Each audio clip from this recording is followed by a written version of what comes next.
Focus TG, buongiorno a tutti voi telespettatori e ben ritrovati in diretta con la nostra informazione. In apertura di telegiornale il caso del bambino rapito a Padova. Il bimbo è stato letteralmente strappato dalle braccia della mamma. Si tratta di un bambino di 5 anni. Andiamo subito a collegarci con la nostra redazione di Padova, con la collega Chiara Gaiani per fare il punto su questa vicenda. Chiara.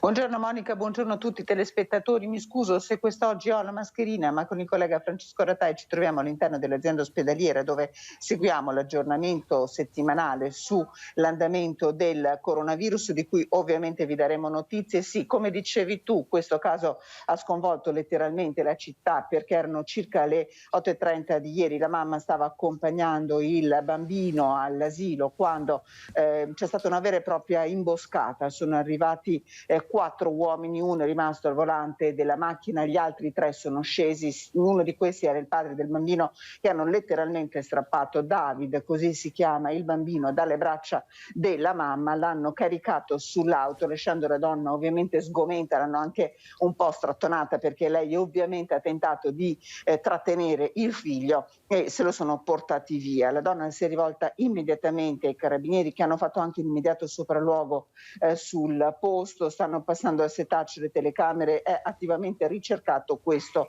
bambino. E allora Chiara, ti interrompo un attimo, vediamo insieme il servizio che è stato realizzato appunto dalla redazione di Padova sul rapimento del piccolo David. Li aspettavano David, 5 anni, e la mamma Alexandra, 3 per strada. Uno era il padre del piccolo, uno in auto pronto a fuggire. 8:30 di martedì mattina, quartiere San Lazzaro di Padova. Madre e figlio stanno andando a scuola quando la banda li blocca. Il padre del bambino lo prende con i complici a fargli da scudo e fugge via. Disperata la donna avverte i carabinieri, iniziano le ricerche. Non è la prima volta che l'uomo rapisce il figlio. Qualche anno fa sarebbe riuscito ad allontanarlo dalla madre per 8 lunghissimi mesi. I carabinieri stanno lavorando senza sosta. Sono state passate al setaccio le telecamere della zona. Intanto resta la disperazione di una mamma che già da oltre 24 ore non può stringere tra le braccia il suo bambino. Chiara, come abbiamo sentito nel servizio, non è il primo episodio purtroppo. Sì, pare di no. Lei ha raccontato che qualche anno fa il bambino sarebbe stato rapito un'altra volta sempre dal padre, tanto che lei avrebbe ottenuto, però insomma sono dati che ha dato la mamma, non c'è un riscontro per ora certo da parte delle forze dell'ordine, un atto di affidamento esclusivo dal Tribunale di Bucarest. Si tratta infatti di una famiglia, il bambino la mamma è di origine moldava, il bambino ovviamente è perfettamente inserito nella comunità del quartiere dove vive. Ovviamente ci sono ricerche in corso e noi appena avremo novità ve le daremo. Bene, grazie alla nostra Chiara Gaiani. Torneremo a risentire la redazione di Padova più avanti nel corso del nostro telegiornale con tutti gli aggiornamenti per quanto riguarda la situazione pandemica con i contagi e la campagna di vaccinazione dalla provincia di Padova, visto che questa mattina c'è appunto il consueto punto stampa presso l'azienda sanitaria padovana.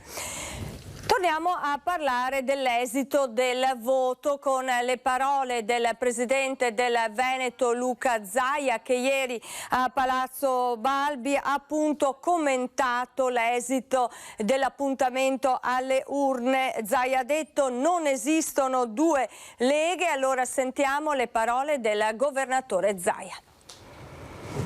Non ci sono due leghe, la Lega è una sola, dopodiché c'è dibattito, ma è logico che ci sia, perché un amministratore ha un campo di visione, un osservatorio che è diverso da quello di un segretario. Lo ripete come un mantra Luca Zaia all'indomani delle amministrative 2021. Non esistono due leghe, dice ai giornalisti, smentendo anche ricostruzioni di un imminente regolamento di conti ai vertici. È affidabile la fonte che dice che Giorgetti, Zaia cospirano perché Federica vada a fare il segretario. Cioè, io per boiate ne ho viste tante, lette tante, ma così mai. Io non vorrei che sia più un'aspettativa di qualcuno a vedere casino che, come si può dire, una un impegno da parte nostra. Poi scandisce a chiare lettere. Io questo impegno in regione lo voglio portare avanti, punto. I numeri del voto però rimangono ostinati. La Lega vince, anzi stravince in Veneto, mentre arranca altrove nello stivale a partire dalle grandi città. Ma anche qui il governatore getta acqua sul fuoco,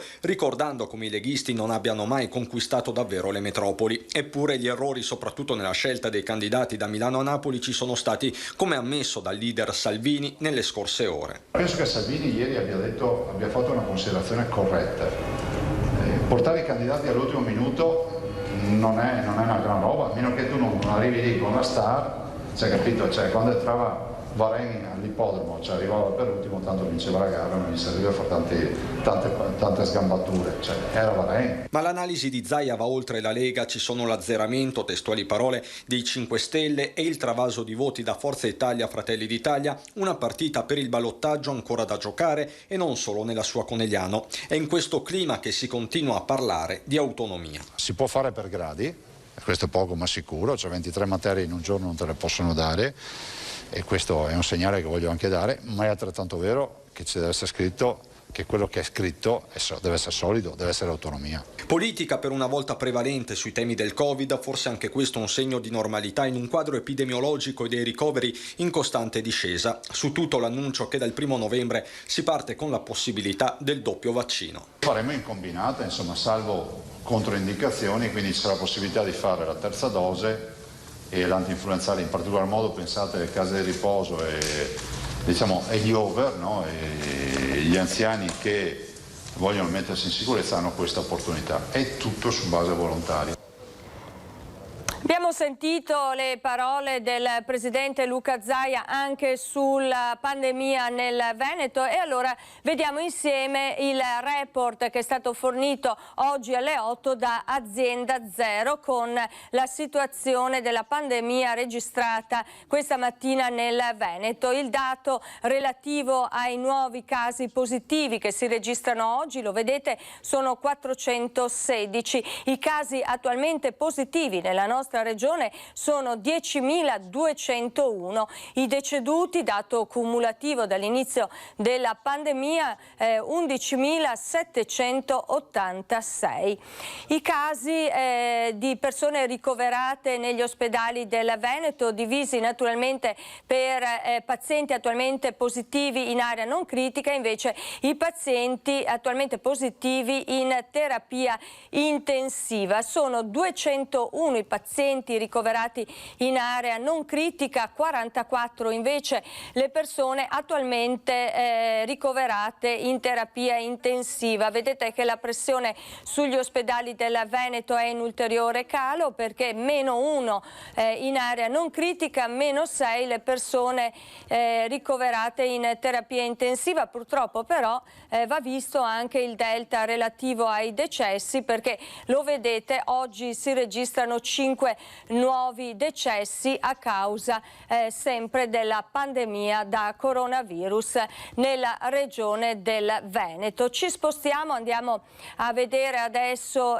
il report relativo alla situazione della campagna di vaccinazione. Lo apriamo subito, la campagna di vaccinazione nella nostra regione che va avanti a ritmi sostenuti. Ecco l'ultimo aggiornamento fornito dalla regione del Veneto relativo appunto al monitoraggio campagna di vaccinazione anti-Covid. 11.074 le dosi somministrate nella giornata di ieri per un totale di 6.933.776. Delle 11.074 dosi, 4.481 prime dosi, 4.577 invece per quanto riguarda i cicli completati. C'è anche il dato relativo alla terza dose, le dosi addizionali, lo vedete, 2.016 quelle somministrate per un totale di terze dosi già inoculate di 16.624. Percentuale di dosi somministrate sulle dosi fornite 86,9%. Vediamo velocemente le tabelle relative alle vaccinazioni suddivise per fascia d'età: 12-19 con almeno una dose 66,4, 20-29 79,8, 30-39 74,8, i quarantenni 76,6%, i cinquantenni 83,3%, sale il dato per la fascia 60-69 88,8, i settantenni 92,6%, ultra ottantenni 99,7%, per un totale di popolazione residente con almeno una dose pari a 82,5%. La parte di tabella invece relativa alla popolazione residente che si è sottoposta a vaccinazione, che ha completato invece tutte e due le dosi, quindi con ciclo completo, lo vedete, suddivisa per fascia d'età, per un totale di popolazione residente che ha effettuato il ciclo completo di vaccinazione pari al 78,2%. Insomma, una campagna di vaccinazione che prosegue in maniera spedita nella nostra regione, anche in vista dell'appuntamento del 15 ottobre, quando diventerà obbligatorio il Green Pass nei posti di lavoro pubblici e anche privati. Sono le 12:11, noi ci fermiamo per una breve pausa, torniamo tra pochissimo, c'è ancora tanta cronaca e poi ancora parleremo del risultato delle elezioni. Vi aspetto tra poco.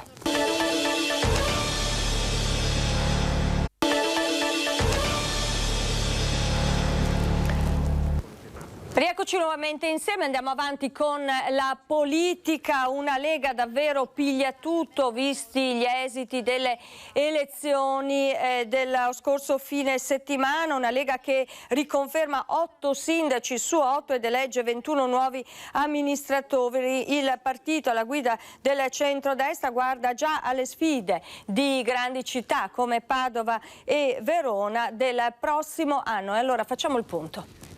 È il buon governo della Lega quello che la premia in Veneto, dove riconferma 8 sindaci su 8 con un risultato tondo dell'80% a Cittadella e che conquista roccaforti del centrosinistra come Chioggia, che volta pagina dopo 5 anni grillini, o Noventa Padovana, dove la Lega con il centrodestra conquista il comune del segretario PD Bisato. La ricetta è mettere in campo le energie migliori, gli amministratori migliori. La ricetta è interna alla Lega, la buona amministrazione, il buon governo dei territori, l'abbiamo dimostrato, lo dimostreremo ancora una volta. Questo è il partito del territorio, è il partito della buona amministrazione locale. Sorride Alberto Stefani, coordinatore regionale, circondato da nuovi eletti giovanissimi, classe tra il 1996 e il 2001, ma guarda già al 2022 con gli appuntamenti di Padova e Verona. Padova e Verona, due sfide molto importanti, due città molto importanti. Noi siamo già al lavoro da qualche mese, nel corso delle prossime settimane continueremo ad accelerare il lavoro di apertura della coalizione anche al centro e a mondi civici che vogliono aggregarsi al polo del centrodestra. Darà vita a un vero e proprio cantiere annunciato. Sì, apriremo un cantiere di centrodestra che apra il tavolo a tutte le forze civiche e politiche che si riconoscono nel buon governo, nella buona amministrazione. La Lega di Zaia sorride in Veneto, quella di Salvini è sotto accusa, ma Alberto Stefani media e respinge al mittente ogni polemica. La Lega è una sola, Salvini è venuto in Veneto, dove è venuto Salvini abbiamo ottenuto percentuali altissime, anzi addirittura un plebiscito, quindi io credo che non ci siano da fare distinzioni, credo che la Lega sia un partito unico. Lega partito unico, il commento di Stefani che agli alleati e in particolare a Fratelli d'Italia spiega. Il centrodestra deve pensare più che alle sfide interne a vincere in tutti i comuni, a vincere nei territori, a vincere a livello regionale. Questo è il risultato, questo è l'obiettivo di un centrodestra che ha voglia di guardare avanti.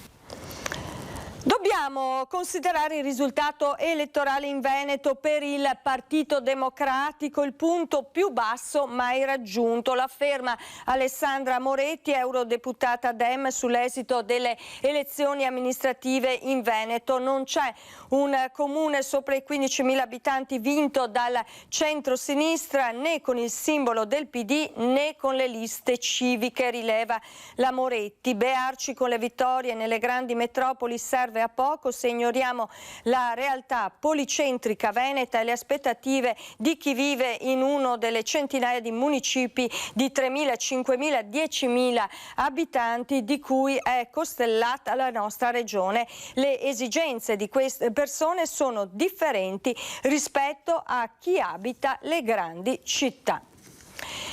Affluenza alle urne in drastico calo, e questo sicuramente un altro dato da analizzare che è emerso dalle elezioni amministrative, e sindaci uscenti per la maggior parte confermati dai cittadini. Sono questi appunto i due verdetti principali usciti dalle urne, con le elezioni che questa volta andiamo nel Vicentino hanno riguardato 12 comuni, tutti sotto i 15.000 abitanti. Noi abbiamo letto i risultati delle elezioni con il presidente della provincia di Vicenza Francesco Rucco e con il capogruppo del Partito Democratico in Consiglio regionale Giacomo Possamai.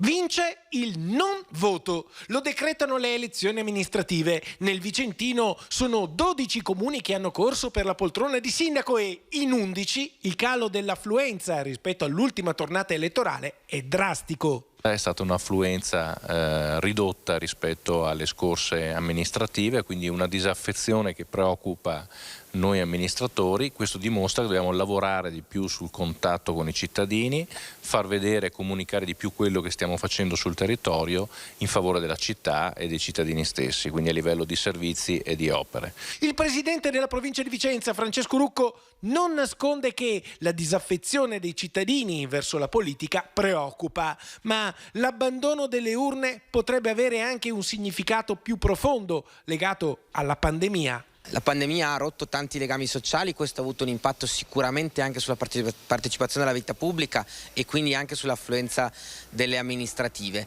ma non può bastare questo, nel senso che oggi il compito di chi fa politica, di chi è impegnato nelle istituzioni, è riprendere quel filo, riportare le persone a partecipare, perché il rischio altrimenti è di avere una democrazia dimezzata.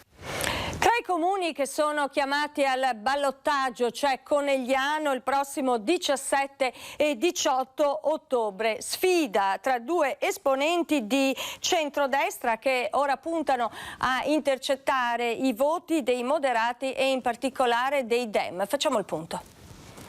Piero Garbellotto e Fabio Chies strizzano l'occhio al mondo dei moderati per recuperare i voti che mancano a raggiungere il 50% dei consensi. Il giorno dopo lo spoglio delle schede, con la coalizione del candidato imprenditore che ha superato il 39% e le liste a supporto del primo cittadino uscente a quasi il 32%, sono gli elettori di Francesca Di Gaspero, espressione di PD e Movimento 5 Stelle, quelli da intercettare. Garbellotto in conferenza stampa esprime pubblicamente la sua stima per Di Gaspero e lancia un messaggio ai suoi sostenitori. Io ho avuto modo di leggere il programma di Francesca Di Gaspero, ci sono degli aspetti dove i programmi, diciamo, si assomigliano molto, ma l'appello che faccio io è quello di leggere il nostro programma e poi di valutare se darci o meno la fiducia. Sicuramente se si vuole un rinnovamento io sono a disposizione per dar tutto me stesso. Il commissario della Lega Gianangelo Boffo e il senatore di Fratelli d'Italia Luca De Carlo ripetono a più riprese che Garbellotto non è uomo di partito, un chiaro segnale per i moderati. Io non ho tessere di partito appunto perché mi considero moderato, poi chiaramente ho un rapporto, potrei dire, di amicizia col governatore che mi sta aiutando in questa campagna elettorale, quindi lo ringrazio.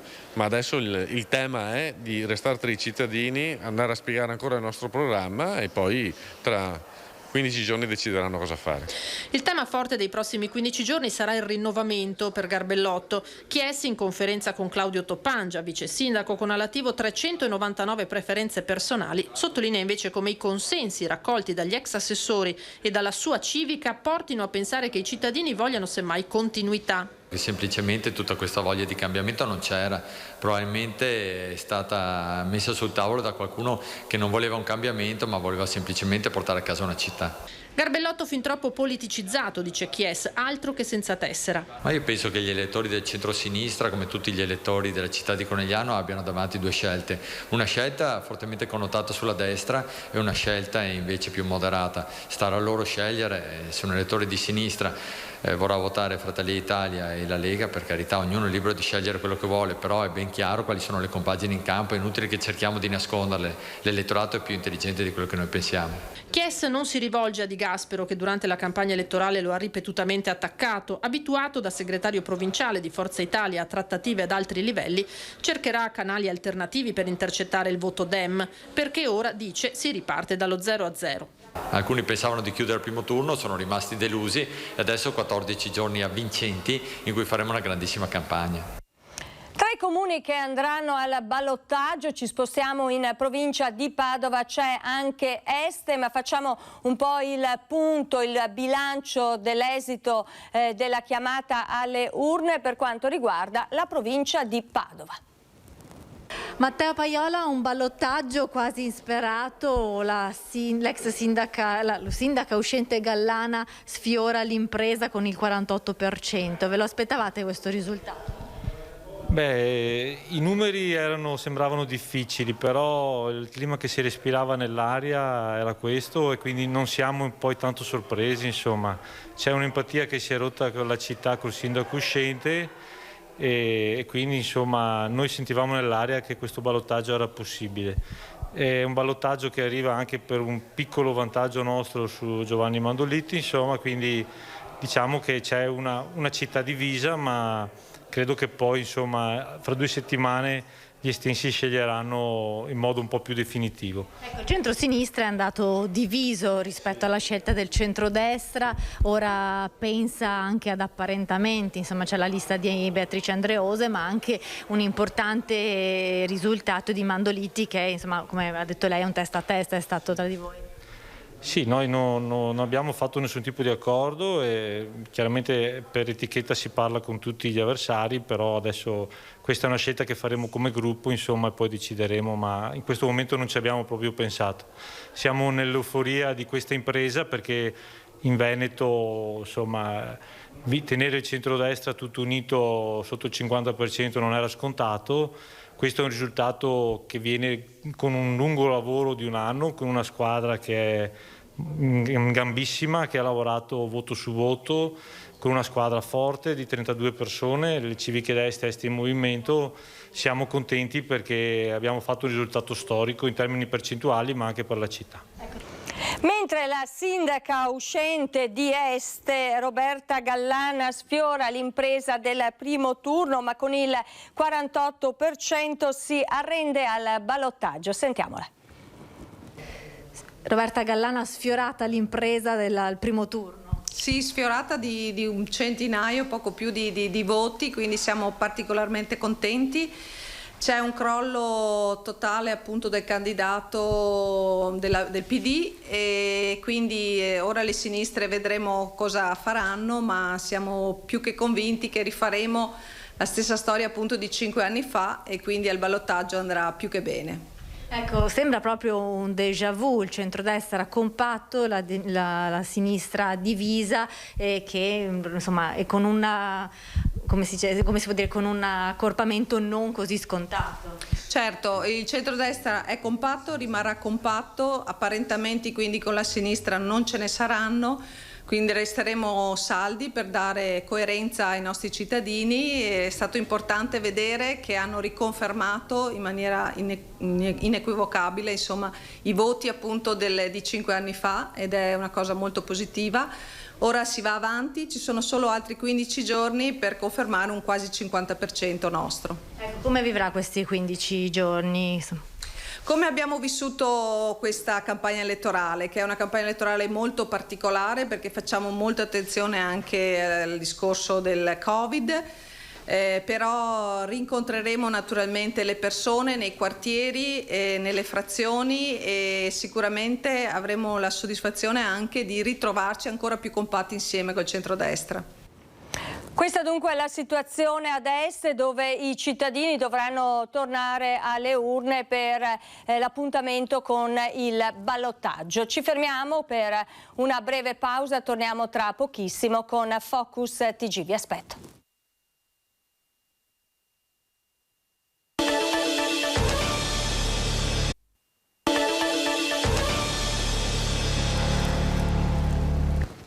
Rieccoci nuovamente insieme, ancora Focus TG. Abbiamo sentito le dichiarazioni dei due candidati alla poltrona di primo cittadino ad est, che torneranno a sfidarsi nell'appuntamento con le urne del 17-18 ottobre con il ballottaggio. Ma allora facciamo una panoramica per quanto riguarda la provincia di Padova, per gli altri comuni chiamati al voto per il rinnovo del Consiglio comunale e l'elezione del sindaco. Sentiamo. Riconferma per i sindaci uscenti, unica sconfitta Pasqualina Franzolin, battuta per una manciata di voti da Serenella e Negrisolo nella sfida tutta rosa di Cartura. Ribaltone a sorpresa a Noventa Padovana, dove trionfa il centrodestra unito guidato da Marcello Bano. Sono 13 su 14 i sindaci eletti nella tornata amministrativa 2021 in provincia di Padova. Tra 15 giorni solo Este tornerà alle urne con il sindaco uscente Roberta Gallana, che per un soffio ha mancato l'elezione al primo turno e dovrà vedersela con Matteo Paiola. Riconferma al primo turno negli altri due comuni con più di 15.000 abitanti. Vittoria con oltre l'80% delle preferenze per il sindaco uscente Luca Pierobona a Cittadella. Vittoria netta anche per Filippo Giacinti, primo cittadino attuale di Albignasego. Per quanto riguarda gli 11 comuni sotto i 15.000 abitanti, ad Arzergrande netta vittoria del sindaco Filippo Lazzarin. Non ce la fa la prima cittadina di Cartura, che cede la poltrona a Serenella Negrisolo. A Boara Pisani eletto sindaco Andrea Gastaldello, attuale vice sindaco. A Ospedaletti Ogano si conferma il sindaco Giacomo Scapin. A Montagnana è sindaco Giampaolo Lovato. A Rovolon vittoria per l'attuale vice sindaco Ermanno Magagnin. A Montegrotto Terme si conferma il sindaco uscente Riccardo Mortandello. A Noventa Padovana ribaltone in favore del centrodestra con la vittoria di Marcello Bano. A Vigo d'Arzere riconferma per il deputato leghista Adolfo Zordan dopo un appassionante testa a testa. A Grantorto si afferma Fiorenzo Cappellari. A Carmignano di Brenta, il comune con la più alta affluenza alle urne della provincia, tornato al voto in anticipo dopo la prematura scomparsa del sindaco Alessandro Bolis, eletto Eric Pasqualon, attuale vice sindaco reggente. E adesso andiamo a collegarci con Bassano del Grappa, dove è pronto il collega Federico Fusetti. Lo vediamo, si trova proprio a Bassano. Vediamo alle spalle il Ponte Vecchio, appena inaugurato domenica scorsa con la cerimonia ufficiale di restituzione alla città del ponte. Il programma dei festeggiamenti prosegue anche questa sera con nuovo appuntamento. Ma allora diamo la linea al nostro Federico Fusetti. A te, Federico. Sì, buongiorno Monica, buongiorno ai telespettatori. Sì, alle mie spalle il ponte, non si può ancora dire che sia tutto pronto per questa sera, perché in realtà insomma, i preparativi sono ancora in corso per l'appuntamento che anticipavi tu alle 20:30. Questo evento che chiuderà le celebrazioni. Sono previste in pratica due parti di un concerto, musica sull'acqua e reali fuochi d'artificio, che sono due suite di Handel che saranno proposte dall'orchestra della Camera del Veneto, diretta da Filippo Maria Bressan. L'orchestra appunto suonerà, ma il pubblico non sarà proprio sul ponte. Il pubblico sarà, Monica, ci sentiamo tra un attimo, scusami, perché abbiamo un'emergenza, ti richiamo. C'è un'emergenza, allora insomma speriamo non sia successo nulla di grave al nostro Federico Fusetti. Vediamo se insomma sarà possibile ripristinare a breve il collegamento. Restiamo a Bassano, vediamo insieme il servizio che abbiamo realizzato proprio sul ponte, perché il manufatto, l'antico manufatto palladiano non sembra davvero avere pace, perché prima è stato sfregiato con dei graffiti, adesso appena restituito, appena inaugurato, appena restituito alla città, è stato sporcato. Vediamo com'è. Appena inaugurato è già oltraggiato di nuovo, nonostante le telecamere di sicurezza, nonostante il divieto di fumare sul ponte, nonostante quello che banalmente chiamiamo senso civico o semplicemente educazione, qualcuno ha pensato male di spegnere le sigarette proprio qui, sulla balaustra in legno del ponte appena riverniciato. Non sembra davvero esserci pace per il monumento nazionale che dopo il restauro è stato sfregiato dai graffiti, sporcato in più di un'occasione e persino oltraggiato da alcuni comportamenti tutt'altro che rispettosi. Intanto, in occasione del concerto per i reali fuochi d'artificio, il ponte tornerà off limits dalle 19 alle 23 del 6 di ottobre. Un'altra chiusura, un altro boccone amaro per Angarano. È stato ripristinato il collegamento con il nostro Federico Fusetti. Ecco che ti rivediamo, Federico, spero non sia successo nulla di grave nel frattempo. Insomma, noi abbiamo mandato in onda un servizio che raccontava la maleducazione di bassanesi che sono riusciti a sporcare il ponte appena restituito, tornato alla sua antica bellezza, appena restituito alla città. E poi insomma c'è stato un fine settimana di grandi eventi, ma non sono mancate le polemiche. Federico, anche questa sera il ponte tornerà ad essere blindato. Che cosa si dice da quelle parti? Sì, infatti, intanto ti dico, stiamo bene, un semplice problemino di auto parcheggiata male, quindi possiamo svelare in retroscena. Torniamo qui per dire appunto che c'è questo fa discutere proprio questo fatto che il ponte vecchio sarà chiuso dalle 19:30 per questo evento delle 20:30, ma sarà chiuso anche il ponte nuovo dalle 20 alle 22, quindi insomma tutta la zona un po' blindata. Il pubblico però effettivamente sarà ben ordinato, saranno tutti seduti, c'è un biglietto che a €1 che è stato acquistato dal pubblico, che consente l'accesso solo con il Green Pass sui due lati del ponte. Ci sono le sedie che stanno per essere posizionate, ancora non posizionate, ve le facciamo vedere, sono comunque lungo il fiume sia da un lato che dall'altro, e poi ci saranno 10 postazioni sul fiume, proprio qui dove state vedendo adesso le immagini, dalle quali saranno sparati questi fuochi d'artificio, che però abbiamo saputo che sono fuochi bassi, cioè non sono veri e propri fuochi. C'è qualche problema con il collegamento, in attesa di risentire Federico Fusetti con il suo racconto della serata in programma questa sera a Bassano del Grappa per la chiusura insomma, del cartellone legato ai festeggiamenti per la restituzione del ponte alla città. Vediamo insieme il servizio che racconta la delusione dei baristi del centro storico di Bassano, che insomma nel weekend dell'inaugurazione del Ponte Vecchio si aspettavano un'affluenza di pubblico davvero diversa.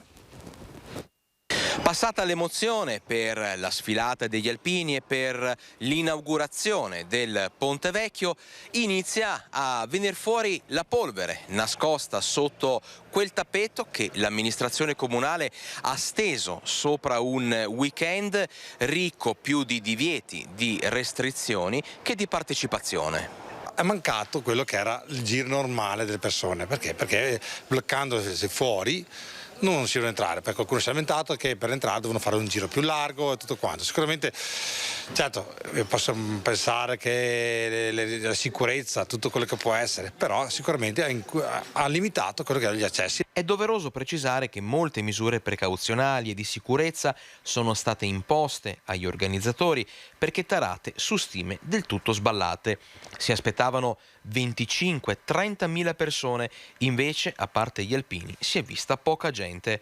E dopo Angarano anche il centro storico si lamenta. Un piano di sicurezza fatto in modo esemplare per attendere 30-40.000 persone, anche 50.000 potevano arrivare con un piano di sicurezza così applicato in un modo sbagliato. Cosa vuol dire? Che vista la situazione a una certa ora del sabato pomeriggio che c'era qualche migliaio di persone, si poteva almeno togliere un po' la zona blu. Ci sono state delle disparità, le decine di attività commerciali all'interno non hanno praticamente lavorato, se non nelle ore tardissime della sera. Per quanto riguarda i bar, i negozi sono stati penalizzati ancora di più. Sono stati dati di numeri che poi non si sono presentati. La cosa che delude di più è che se la sono goduti in pochi. Sarebbero bastate un po' di flessibilità in più, di prontezza, di consapevolezza. Invece l'amministrazione comunale è rimasta ferma ancora una volta. Ma a Bassano c'è attesa anche per la Fiera Franca d'autunno. Settimane di fiere, le prossime, all'insegna della tradizione e della voglia di ripartire con gli appuntamenti più popolari. A Bassano si parte giovedì 7 ottobre dalle 8 alle 14 con la Fiera Franca, che prevede l'esposizione libera di bestiame e il famoso concorso del bue grasso, oltre alle 31 bancarelle lungo Viale De Gasperi. Sabato 9 ottobre dalle 8 a mezzanotte e domenica 10 dalle 8 alle 21 sarà la volta della Fiera d'autunno in centro storico, con la presenza di oltre 200 bancarelle. In concomitanza con le fiere sarà aperto anche il Luna Park in Prato Santa Caterina. Da venerdì 8 ottobre a domenica 24 saranno 14 le attrazioni presenti, con tanto divertimento assicurato.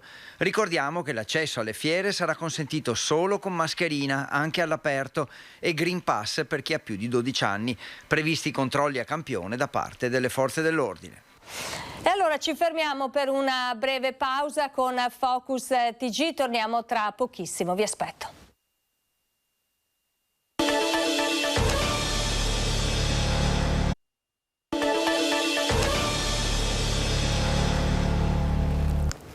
Rieccoci nuovamente insieme ancora a Focus TG da Bassano del Grappa con i festeggiamenti per la restituzione del Ponte Vecchio alla città di Bassano, ma non solo, anche per i 100 anni della sezione ANA Montegrappa con lo sfilamento degli alpini domenica mattina appunto sul Ponte Vecchio. Dai festeggiamenti, vi dicevo, di Bassano del Grappa ai festeggiamenti di Vicenza. Ci colleghiamo con Daniele Garbin perché anche il capoluogo berico si prepara a degli appuntamenti importanti. Daniele.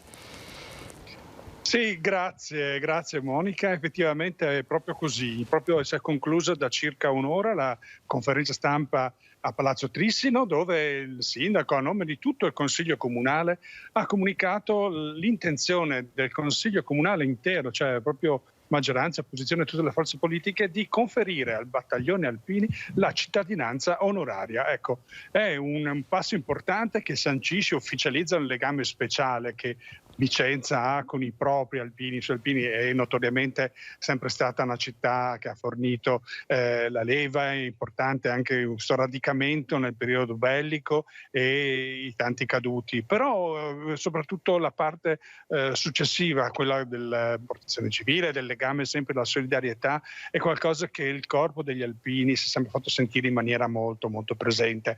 Ecco, Vicenza intende proprio ufficializzare questo rapporto con i propri alpini e quindi da domani fino a sabato sono proprio promosse 3 giorni, una 3 giorni dove poi culminerà come serie di concerti, la posa per i caduti delle colonne d'alloro. Ecco, però la cerimonia proprio sabato mattina alle 10:30 ci sarà proprio il conferimento ufficiale di questa onorificenza. Ecco, un po' più bipartisan, e in questo momento siamo usciti anche a raccogliere le opinioni e ovviamente le persone di tutte le età, ecco, sesso, libertà, dicono era ora, è proprio giusto che questo riconoscimento, che non fa altro che ufficializzare, però forse è anche giusto che venga celebrato, ufficializzato in un momento come questo, e quindi uniscono proprio il rapporto con il ponte, e in questo anche loro aspettano la Dunata, che l'anno prossimo c'è il centenario, che aspettano tanto per riempire dopo 20 anni Vicenza nuovamente e celebrare proprio questo corpo speciale, ecco, in tutti i sensi. E dare una veste ufficiale, Daniele, a questo rapporto così stretto tra la città di Vicenza e gli alpini. Certo, è proprio questo rapporto, come si diceva, infatti le persone, quando parlavo alpini, proprio così, era ora, è proprio il momento giusto. In fondo anche una commerciante mi attestava, per esempio, che quando sono state promosse le raccolte fondi, per esempio si ricordava per la tempesta Vaia, l'altipiano, quelle che avevano la sigla alpiniana, ecco, erano una garanzia. Diceva, io ho riempito tutte le cassettine promosse dagli alpini perché proprio i soldi si sa dove finiscono. Ecco, questo era un dettaglio, però c'è anche questo senso di fiducia, proprio perché l'affidarsi a queste persone che hanno sviluppato questo senso di solidarietà interpretano anche nel sociale questo gesto di generosità, di altruismo e di voglia di saper e voler contare aiutando le persone. Ecco, è proprio questa la parte che si vuole, insomma, attestare, riconoscere e giustamente dare la giusta onorificenza. Infatti, Daniele, alpini sempre in prima linea nella solidarietà, pronti a scendere in campo quando c'è bisogno, lo abbiamo raccontato sempre anche nei nostri telegiornali, nelle nostre lunghe dirette. Mi ricordo ad esempio, Daniele, la grande alluvione 2010 con gli alpini davvero in prima linea per aiutare tutte le persone che hanno avuto casa e attività invase da acqua e fango, quindi insomma li abbiamo visti operativi più volte a Vicenza, non solo in quella occasione, ed è insomma credo da questo punto che è partito il sindaco per attribuire riconoscimento al corpo, al battaglione Vicenza in questo caso. Sì. Ricordiamo appunto che non è solo un'iniziativa della Giunta, ma è proprio stata un trasversale in tutte le forze politiche, tutto il Consiglio Comunale. Giovedì ci sarà proprio l'ufficializzazione e la votazione ufficiale, ecco, non fa altro che attestare quello che è già stato deciso, però ecco, c'è proprio questa trasversalità, è veramente tutta Vicenza e tutte le forze che hanno deciso l'unanimità di dare questo, si conferma quella cittadinanza onoraria, e questo va sottolineato giustamente. Daniele, rimani con noi, vediamo insieme, grazie alla regia del collega Fabio Verin, il servizio che abbiamo realizzato parlando di affluenza alle urne nel scorso fine settimana in occasione delle elezioni amministrative, con la voce dei vicentini che hanno insomma commentato il dato delle elezioni. Queste amministrative dove la gente non è andata a votare, neanche per il proprio sindaco. È stata distorta dai magistrati per me, dalle ultime inchieste che sono state pilotate ad arte. Quindi secondo lei la gente è andata a votare per quello? Beh, in parte sì, una disaffezione, ma soprattutto questo. Cioè, no, secondo me ha inciso molto. C'è un po' di perdita di amore verso la politica, forse anche questo. Lei ha inciso un po' anche queste cose che sono venute fuori, queste inchieste della magistratura? Non credo, anche perché quelle comunque ci sono sempre state. Un disinteresse per la politica attuale. Quindi in generale, quindi ne fanno le spese anche magari i sindaci? Beh, certo, dipende anche da come si sono comportati. Uno non è contento dei signori che stanno al governo, dice se vado a votare non cambia niente, tanto vale che rimango a casa. Credo che forse la gente sia anche effettivamente un pochino stanca, perché le cose difficilmente riescono a cambiare, non si vede il movimento, quindi forse è un pochino stanca. Non si crede più nella politica, siamo tanto sfiduciati. Ormai la fiducia non c'è più e questo secondo me è il motivo per cui c'è stata poca affluenza.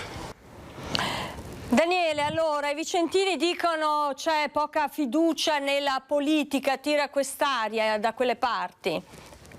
Sì, effettivamente è il ritratto di quello che succede, di fronte anche ai problemi, a situazioni anche, per esempio, all'ordine pubblico. Oggi, questa mattina, abbiamo raccolto un senso di impotenza di fronte al dilagare della droga, dello spaccio. Magari si trovano gli spacciatori e poi le forze dell'ordine dello stesso questore sono con le mani legate, proprio perché non hanno le leggi. Ecco, abbiamo sentito anche il sindaco Rucco che diano modo, e qui è la politica che dovrebbe fare un passo anche coraggioso per prendere provvedimenti concreti e proprio nella vita comune dei cittadini. Ecco, questo delle forze dello spaccio alla droga è qualcosa che abbiamo registrato questa mattina e dà il senso della misura. C'è bisogno di concretezza, la politica forse non riesce a essere concreta, a non dare le risposte che finalmente dopo tanto tempo i cittadini si aspettano, e quindi probabilmente è il segnale pericoloso che secondo me va raccolto, la politica deve raccogliere,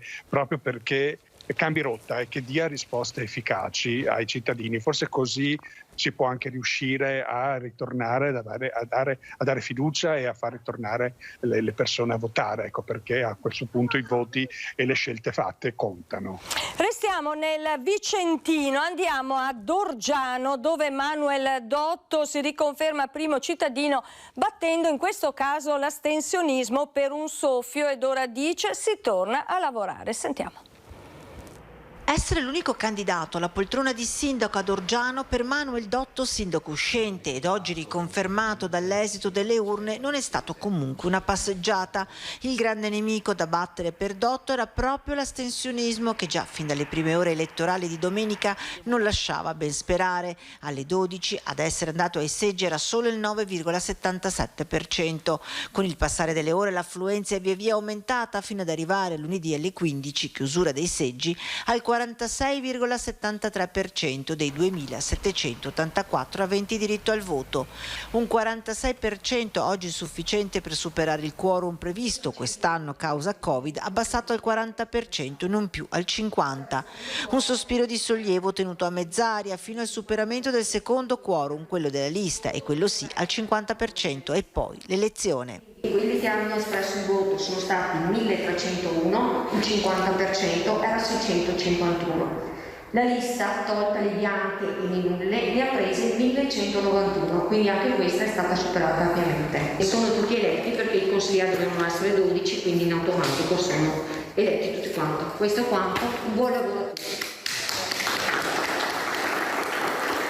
È stato un risultato notevolmente superiore rispetto alle attese, in considerazione del fatto che il nostro nemico era proprio l'astensionismo. I numeri ci danno quindi grande forza e grande energia per poter finalmente ritornare sul banco di lavoro e iniziare così un nuovo percorso che durerà altri 5 anni. Grande nemico, Daniele, nel caso di Orgiano appunto l'astensionismo, ma il primo cittadino uscente insomma ce l'ha fatta.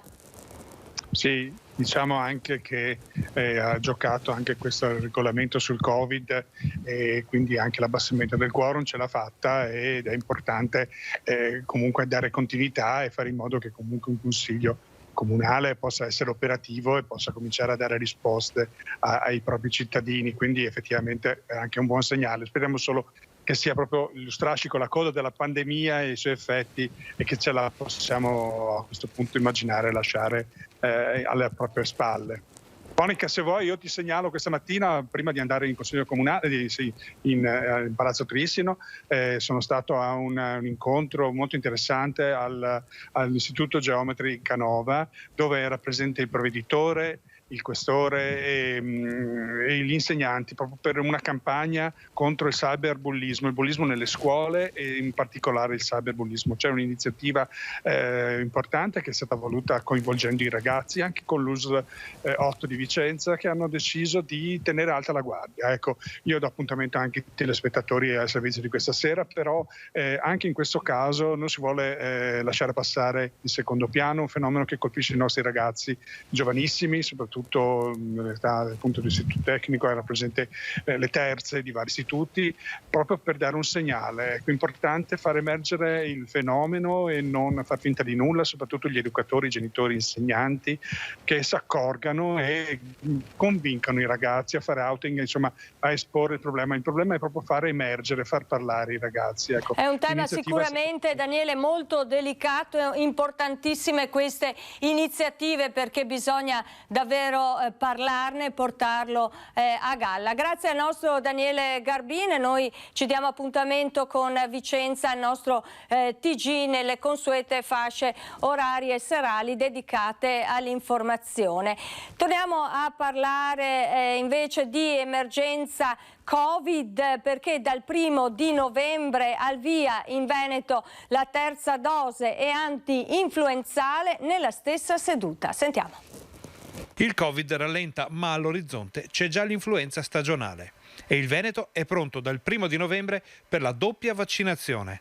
Terza dose anti-Covid e inoculazione unica contro l'influenza potranno essere fatte assieme. Come l'anno scorso siamo tra i primi ad avere i vaccini a disposizione. Chi vorrà farsi l'antinfluenzale potrà presso i centri vaccinali o con i medici di base, come facciamo sempre, farsi la doppia dose di vaccino, quindi farsi la terza dose eventuale, parlo soprattutto degli anziani, la dose booster come si dice, no? Della terza dose di vaccino per il Covid e l'antinfluenzale, perché è autorizzato a farla assieme. La speranza è che in tempi rapidi si possa finalmente superare l'emergenza coronavirus, tornando alla normalità, o almeno a una nuova normalità. Io spero anche che la terza dose venga superata dal fatto che magari non servirà più, e così non servirà più neanche il Green Pass e finalmente si tornerà a sorridere quando incontri gli amici e non a sentirti dire mai Green Pass, ma no Green Pass, ma sì Green Pass, queste robe qua, perché capisco che questo sta veramente devastando la comunità. I segnali che questo obiettivo è a portata di mano ci sono tutti. Se continua così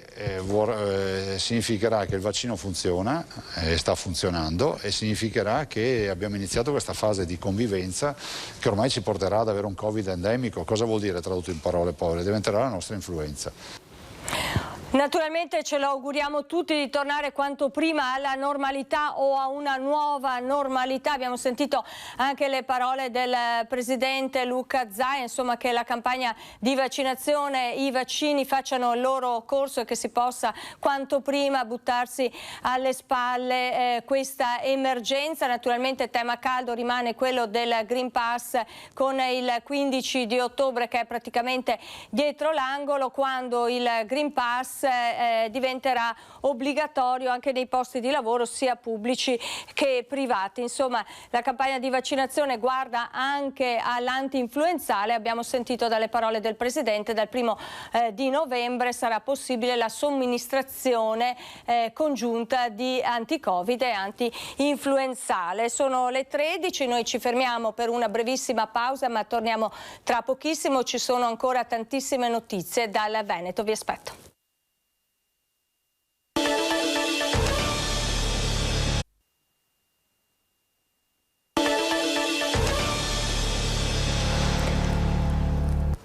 Rieccoci nuovamente insieme, ancora Focus TG. Andiamo avanti aprendo la pagina della cronaca. Baby rapinatori arrestati dopo aver picchiato e derubato un loro coetaneo. Ennesimo episodio di violenza tra giovani nella provincia trevigiana. Facciamo il punto. Gli hanno strappato la collana dal collo, la felpa che indossava, e lo hanno costretto a consegnargli soldi e cellulare. Non solo, mentre il ragazzino tentava di scappare con la bicicletta, lo hanno fatto cadere rovinosamente a terra e pestato con pugni e calci al volto. I due aggressori, 17enni trevigiani, hanno così sfogato la loro violenza su un coetaneo che conoscevano. Sono fuggiti rapinandolo anche della bicicletta e lasciandolo a terra. È stato un passante che ha assistito all'aggressione a soccorrerlo e a allertare i carabinieri, che hanno rintracciato i due giovani autori del reato a Carbonera, dove si è consumato l'episodio. Il giovane rapinato, a causa delle scoriazioni e lesioni provocategli, è stato portato in ospedale riportando alcuni giorni di prognosi. I ragazzini ragazzini sono stati arrestati in flagranza, accompagnati nelle rispettive abitazioni in attesa della convalida dell'arresto che c'è stata e rimessi in libertà in attesa del procedimento penale presso il Tribunale dei minori di Venezia. Su di loro pende l'accusa di rapina in concorso. Si tratta dell'ennesimo episodio di violenza tra giovanissimi, un'escalation che risulta sempre più una piaga nella provincia trevigiana. Non erano mai successi episodi gravi a Carbonera, anche se il sindaco conferma di aver alzato il livello di attenzione sul territorio per la presenza da qualche tempo di raggruppamenti notturni di giovani che arrivano da fuori comune. Nell'ultimo periodo abbiamo notato comunque un andirivieni di ragazzi di altri comuni che si aggregano nelle zone centrali, soprattutto di Carbonera, sia durante l'estate, ma il fenomeno sta continuando appunto anche in questi mesi con la scuola che è iniziata.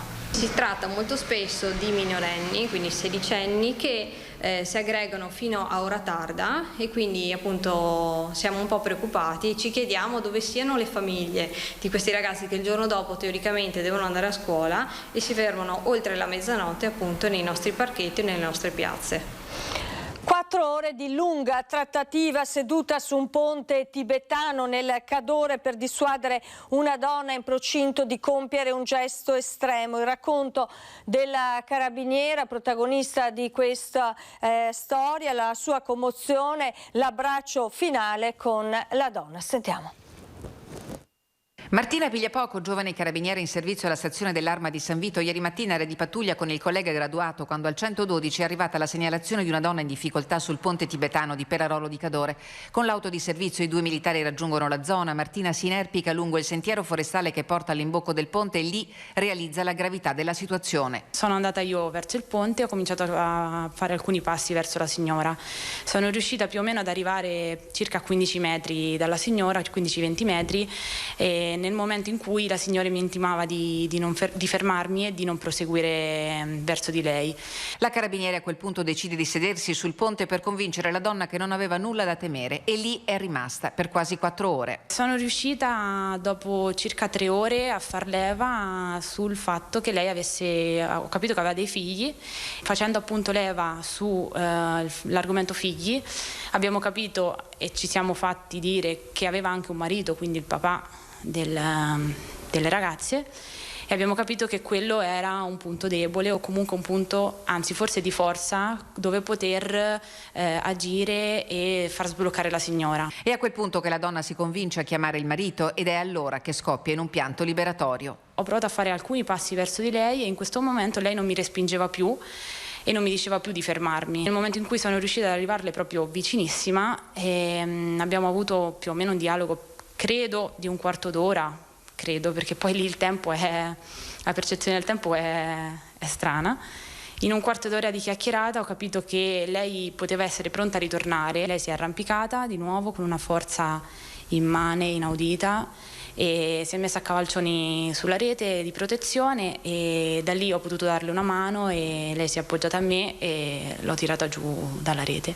Come è scesa, un abbraccio, l'ho abbracciata fortissima e entrambe, lei già piangeva e anch'io poi sono scoppiata in un pianto di liberazione. Ad assistere la carabiniere Martina Pigliapoco, il collega negoziatore dell'Arma. La donna salvata da Martina fortunatamente sta bene. Da ieri a Martina Pigliapoco continuano a giungere le congratulazioni dei colleghi, dei superiori e oggi anche l'ammirazione del presidente Zaia per l'eccezionale esempio di coraggio, professionalità, sangue freddo.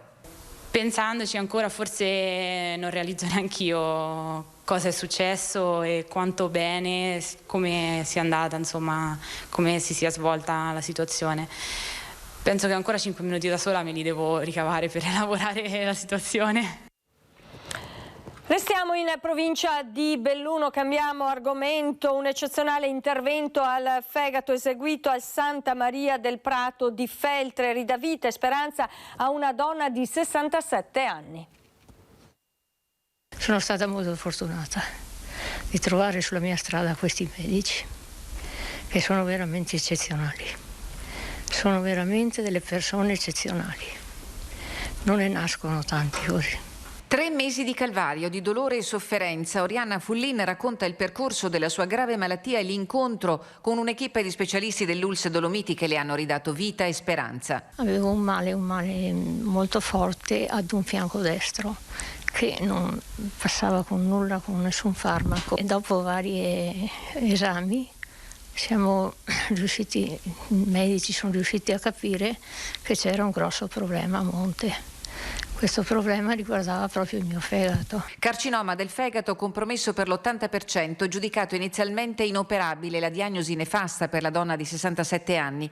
Salvifica in tutti i sensi la decisione strategica della cordata di specialisti degli ospedali di Belluno e Feltre di attivare una valutazione collegiale del caso. È la prima volta che riusciamo a gestirlo fra i due ospedali in maniera, condivisa, e quindi riusciamo a fare un percorso che pur gestito in due ospedali diversi si è riusciti a portarlo in porto. L'intervento chirurgico è stato un intervento importante perché abbiamo asportato l'80% del volume complessivo del fegato, lasciando sostanzialmente quel 20% di fegato residuo sano. Questo fegato che rimane deve essere assolutamente in condizioni funzionali da poter garantire il metabolismo e quindi preservare le funzioni vitali. L'importante intervento, durato 5 ore, è stato possibile anche grazie all'apporto dell'equipe di anestesia del dottor Federico Innocente e del direttore dell'anatomia patologica Duilio Della Libera.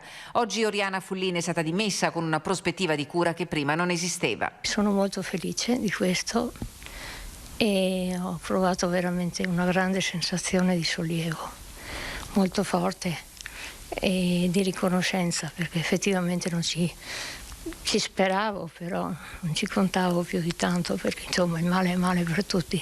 Una gioia condivisa dalla direttrice generale dell'Ulse Dolomiti, Maria Grazia Carraro, per un risultato di cura che rappresenta la straordinarietà dell'ordinario quotidiano di professionisti determinati. A Venezia sono esasperati i residenti di Campo Santa Margherita, uno dei centri della movida veneziana, letteralmente assediati in casa. Ogni sera denunciano spaccio, abuso di alcolici, schiamazzi fino a notte fonda e anche vandalismo. Perché hai messo i vetri antisfondamento? Perché se vengono qua di notte, vengono con bottiglie e altre cose, alle 2 o 3 di notte si chiede di poter dormire. Cosa succede? Prendono la lattina oppure la bottiglia e te la tirano dietro, e se hai il vetro sfondano il vetro e ti rompono e ti viene la bottiglia addosso. È capitato? È capitato, e ho messo i vetri antisfondamento. Una volta ho ripreso un ragazzo ben piazzato che stava orinando su una porta e la sua risposta è stata quella di tirar fuori una catena e ho cominciato a girarla e sono dovuto scappare.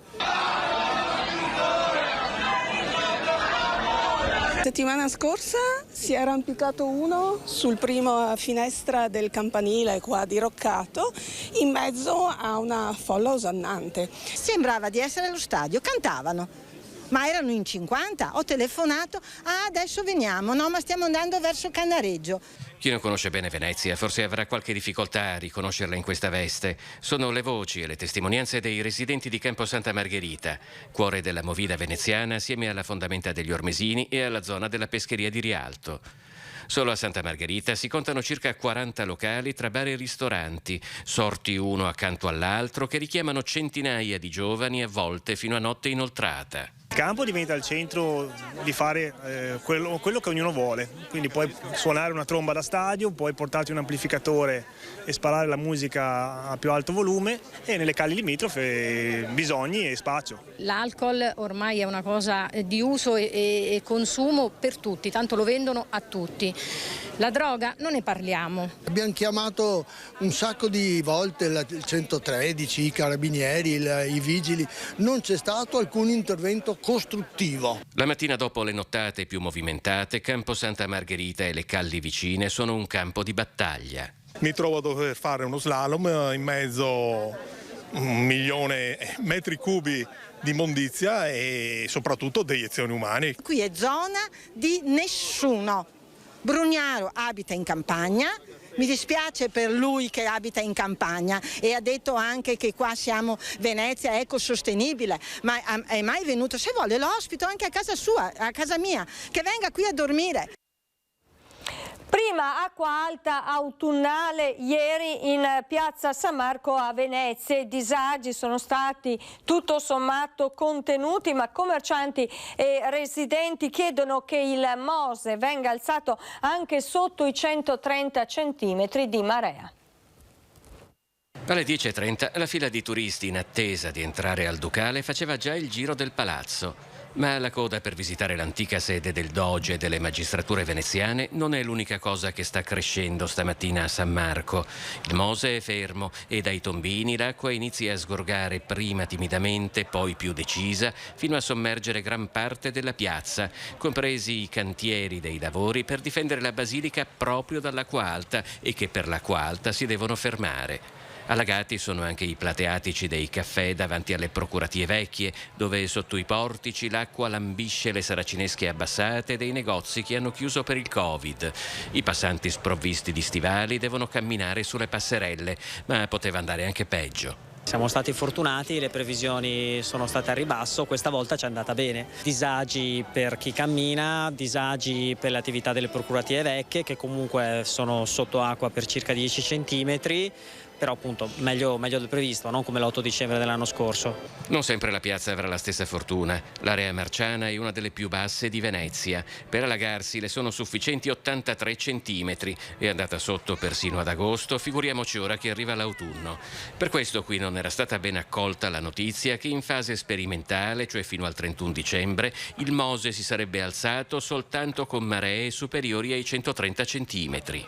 Abbiamo avuto dei messaggi positivi, finalmente si inizia a pensare ai cittadini, a chi lavora in città e chi si muove in città, quindi parlare di 110 centimetri che comunque non sono sufficienti perché, lo abbiamo detto tante volte, le opere complementari non sono nemmeno state iniziate, significa comunque salvare buona parte della città, una differenza di oltre il 30% di territorio che non va sotto acqua tra 110 e 130 centimetri.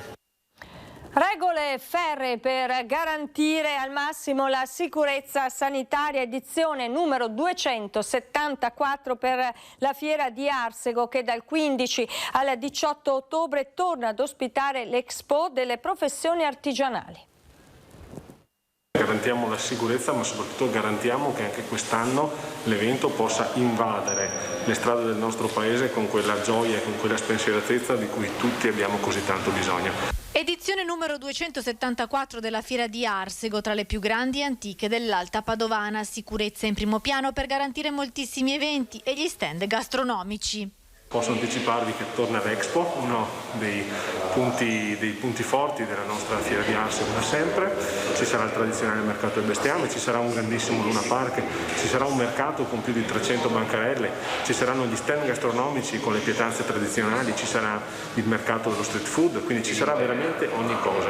Tra le novità l'area Mercatorum con i figuranti medievali e Agrifarm dove i bambini potranno salire sui pony. Per accedere alla fiera è necessario il Green Pass e ci saranno controlli a campione nell'area della Kermesse. Anche la Fiera di Arsego sarà accessibile solo alle persone munite di Green Pass, ovvero con il vaccino fatto nei giorni prima dell'evento, come previsto da legge, oppure con il tampone fatto nelle farmacie o nei punti ospedalieri e quindi con il classico Green Pass con cui entriamo tutti i giorni al ristorante o con cui entriamo in tutti i posti dove è previsto.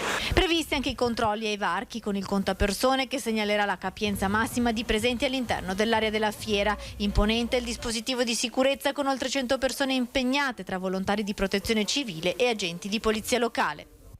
Restiamo nel Padovano ma ci spostiamo ad est dove un murales, simbolo del valore della comunità, campeggia in una delle pareti del Patronato Redentore.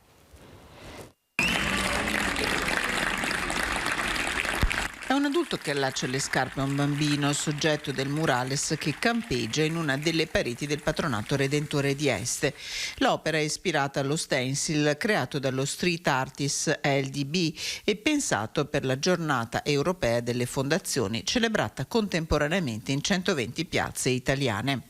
A Este ci hanno lavorato insieme in tanti, l'artista Andrea Rimondo e i ragazzi dei centri estivi nell'ambito del progetto 4H Scaliamo al futuro, rivolto ai ragazzi tra gli 11 e i 14 anni, che vede come capofila la Fondazione Irea con il Comune di Este e si propone di intervenire sulla povertà educativa creando una comunità educante nel territorio. Parte da Schio e dai Fanti il lungo percorso delle celebrazioni del Milite Ignoto. Le immagini. Prendono il via da Schio le celebrazioni per il centenario del Milite Ignoto, che culmineranno con il coinvolgimento della Pedemontana, dell'Altopiano dei 7 Comuni e del Monte Grappa.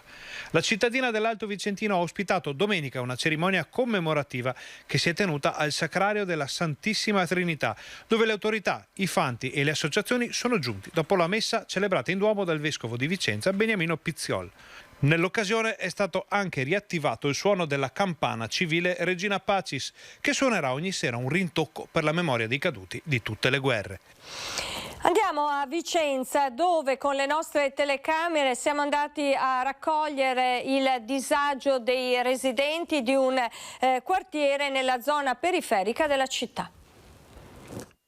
Sì, siamo un po' isolati anche perché siamo lungo una strada, non abbiamo un centro, una piazza. Il quartiere Saviabona di Vicenza si è sviluppato storicamente lungo la strada che conduce a Cavazzale. Consiste in una lunga fila di case e capannoni di circa 3 chilometri adiacenti questa arteria stradale che presenta a tratti molti limiti, come le ridotte dimensioni della carreggiata, l'assenza di marciapiedi e di una pista ciclabile. Inevitabile che i cittadini indichino nella viabilità i maggiori problemi. Tanto passaggio e tutto quanto, però mancano i parcheggi. Gente parcheggia qua davanti ai nostri negozi, che è un parcheggio per dei negozi, e dopo va al quartiere e lascia qua la macchina anche tutto il giorno.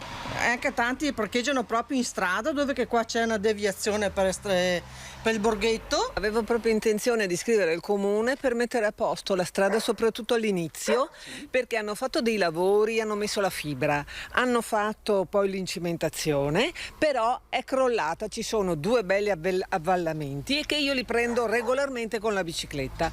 Ora se cado sono guai anche per l'amministrazione. Anche usare l'autobus può diventare un problema. Noi che lavoriamo in questa zona, l'unica cosa che posso sentirmi di dire, se fosse possibile incrementare la frequenza delle corse, perché in alcuni momenti della giornata sono un po' rade. Saviabona chiede anche maggiore cura ed attenzione di alcuni elementi identitari. È un quartiere tranquillo che però non vuole rassegnarsi a diventare un anonimo quartiere dormitorio. Questo lavatoio che dovrebbe essere almeno pensato un po', perché ci sono le tegole che stanno cadendo giù, e liberare anche di tutto quello che c'è dentro. È un bel posto, ma attirare con qualcosa che non si sa cosa, un po' di gente che venga da fuori. Una volta i tifosi dello stadio Menti, per dire, venivano qua, era sempre una festa, cioè venivi là. Adesso sta roba qua è un po' sparita ultimamente. È un peccato, sì, perché comunque dava un po' di vita a sta roba, se no qui diciamo che è un quartiere soporifero, purtroppo. A Valdagno è stato scoperto un compro oro abusivo. La Guardia di Finanza di Arzignano ha sequestrato preziosi per 45.000 euro. Valdagno, compro oro abusivo, nei guai la titolare della ditta, sequestrati dalla Guardia di Finanza di Arzignano preziosi per 45.000 euro. I finanzieri hanno verificato che l'attività operava in totale assenza dell'iscrizione al previsto registro ed anzi a marzo di quest'anno risultava essere stata cancellata. La titolare continuava ad operare abusivamente nel settore della compravendita e permuta di oggetti usati in oro o altri metalli preziosi. L'ispezione del negozio e dell'abitazione della titolare, dove parte dell'oro era custodito, ha portato al sequestro di 2.000 euro in contanti e preziosi in oro ed argento per un valore commerciale stimato in 45.000 euro. Posto sotto sequestro anche il locale adibito all'attività e denunciata la titolare alla Procura di Vicenza per esercizio abusivo dell'attività. Restiamo ancora con la pagina della cronaca. Nel Vicentino, massaggi a luci rosse, attività in centro a Montecchio Maggiore, messa sotto sequestro dai carabinieri, una coppia è stata denunciata. Montecchio Maggiore, chiuso nel 2020, centro massaggi a luci rosse torna in attività, ma viene individuato e posto sotto sequestro. Denunciata la coppia che lo gestiva. All'esterno nessuna insegna, tanto che all'apparenza sembrava chiuso in disuso, se non per una luce blu che in realtà risulterà essere il richiamo per i clienti. La cosa non è sfuggita ai carabinieri della stazione di Montecchio, che anche su segnalazione di alcuni residenti hanno cominciato a tenere d'occhio il centro. Subito i militari avversari hanno notato il via vai dei clienti dai 45 anni in su, che sentiti hanno raccontato degli incontri del loro costo dai 50 ai 150 euro, a seconda delle prestazioni, per le quali potevano anche trattare sul prezzo. Poi il blitz all'interno: i carabinieri hanno trovato 3 donne di origine cinese di 45, 35 e 32 anni, di cui una clandestina, che vivevano e lavoravano all'interno del centro, tutte prive di qualsiasi titolo professionale, tantomeno quello di massaggiatrice. Denunciati i titolari dell'attività, una coppia anch'essa cinese di 28 e 29 anni, per il reato di favoreggiamento e sfruttamento della prostituzione.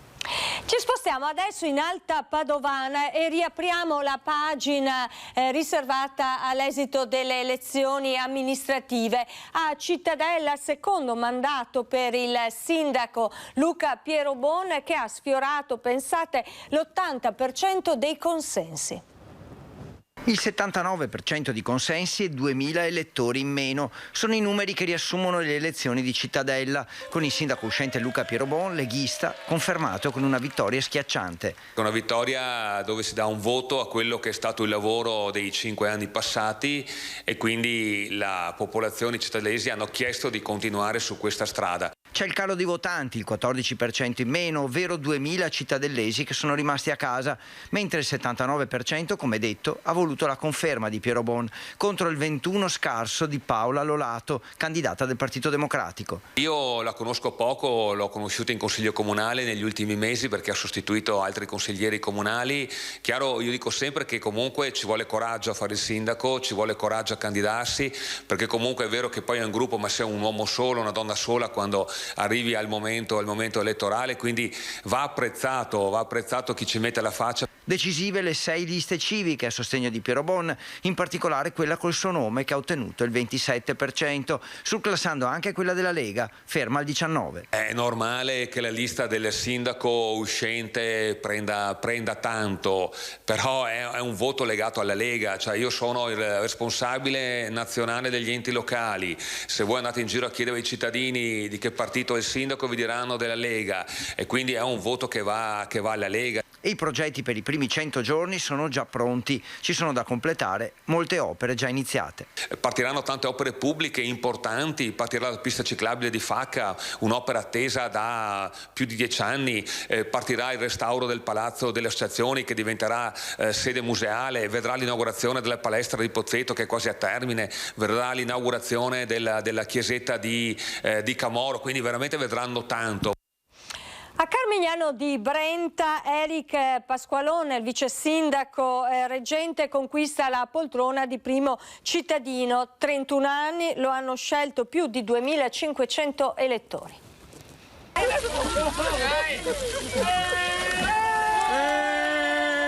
Lo aveva promesso alla vigilia del voto, ha sfidato il meteo incerto ed è stato tuffato nella fontana davanti al comune di Carmignano di Brenta. Eric Pasqualon, eletto sindaco con 2.564 voti, il doppio rispetto alla sua avversaria Raffaella Grando, 5 volte quelli raccolti da Felice Cervellin. Ringrazio i cittadini di Carmignano per il grande risultato che abbiamo ottenuto, oltre il 60% di fiducia che voglio condividere con prima di tutto la nostra squadra, una squadra che ha messo a disposizione il proprio tempo, le proprie energie, ma soprattutto la propria competenza e disponibilità per il bene della nostra comunità. Sarò il sindaco di tutti e lo farò con grande umiltà, come ho sempre fatto, tra la gente, per la gente e soprattutto con un programma elettorale ben preciso che abbiamo presentato in diverse serate. Da quasi 8 mesi Pasqualon guidava il comune dopo la prematura scomparsa del sindaco Alessandro Bolis. A 31 anni adesso inizia la sfida più impegnativa. Con il nostro viaggio tra i comuni chiamati al voto per il rinnovo del Consiglio Comunale e l'elezione del sindaco andiamo a Musile di Piave e a Quarto d'Altino, dove sono stati riconfermati i sindaci uscenti con la Lega che fa il bis. Sentiamo. Come è trascorso questa prima notte da sindaco riconfermato? Riposando.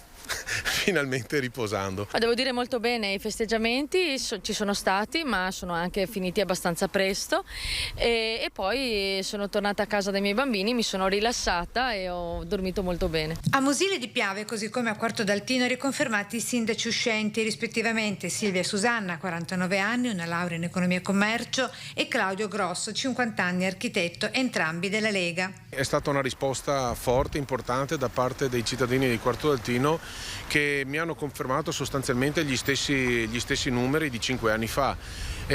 Sappiamo bene che riconfermarsi è molto più difficile che vincere alla prima battuta, alla prima prova, perché c'è sempre la prova dei fatti che dà il metro di misura alla gente per giudicarti. Claudio Grosso, sostenuto da Lega, Fratelli d'Italia e Forza Italia, ha ottenuto il 50,36% di preferenze con 1816 voti. Dalle elezioni Caterina Pagnin, supportata dalla Civica Insieme Possibile di centrosinistra, conquista a Quarto d'Altino 3 seggi. Infine Cristina Baldoni con la lista Impegno Altinate 1 seggio senza simboli di partito. A Mosile di Piave la sindaca riconfermata Silvia Susanna ha ottenuto 2.584 voti, equivalenti al 51,29% delle preferenze, candidata del centrodestra unito con Lega, Forza Italia e Fratelli d'Italia. Sicuramente a livello locale la persona viene valorizzata di più rispetto magari alle compagini politiche, più che altro perché ci si conosce tutti, sono paesi nostri, sono paesi piccoli e quindi direi che la persona ha un ruolo determinante. A mio avviso comunque anche l'appartenenza ad un partito politico e la scelta di dire questo, quindi di presentarsi come lista di appartenenza a più partiti, è stata una scelta vincente. 2 i suoi candidati avversari, Fabio Mariuzzo del centrosinistra, già consigliere di minoranza con la lista Insieme per Mosile, si è fermato al 30,65%, quindi Ildebrando Lava, ex leghista, presentatosi con una formazione a parte, lista Uniamo le Energie per Mosile, che comprendeva alcuni ex militanti di partito, ottenendo il 18% dei voti.